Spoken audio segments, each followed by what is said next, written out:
Ce témoignage concerne les résultats obtenus grâce aux technologies de l'enseignement de Grigory Grabovoï sur le salut et le développement harmonieux.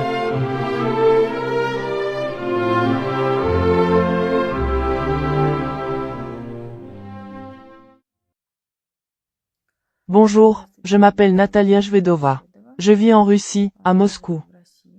Je m'intéresse à l'étude et à la mise en pratique des méthodes de Grigory Grabovoï pour développer ma conscience depuis environ 12 ans.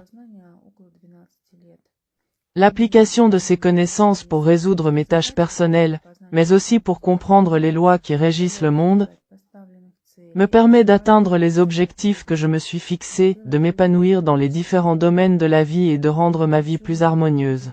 Je souhaite partager avec vous mon expérience de guérison d'une paralysie du nerf facial. Un membre de ma famille souffrait d'une infection virale respiratoire aiguë compliquée d'une otite moyenne. Il a dû prendre l'avion le 20 septembre 2013. Lors du changement de pression pendant l'atterrissage, il a ressenti une douleur dans l'oreille. Quelques minutes plus tard, j'ai remarqué un changement dans son visage et une asymétrie très prononcée. Le coin gauche de sa bouche descendait. Le sillon nasogénien était lissé, la paupière inférieure gauche était tombée et son œil gauche larmoyait. Son œil gauche ne pouvait pas se fermer complètement. À ma demande de gonfler les joues et de faire une moue, il n'a pas pu le faire.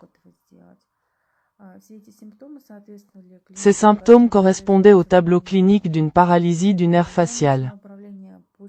J'ai commencé le contrôle avec les séries numériques tirées du livre « La régénération de l'organisme humain par la concentration sur des nombres ».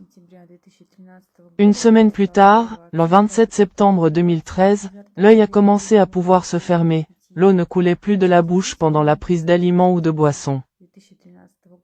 10 jours plus tard, le 30 septembre 2013, ce membre de ma famille devait prendre l'avion pour rentrer, et il ne présentait plus aucun symptôme anormal.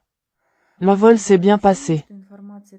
J'avais l'impression que les informations relatives à cette maladie avaient complètement disparu de sa conscience, car il avait tout simplement oublié les symptômes.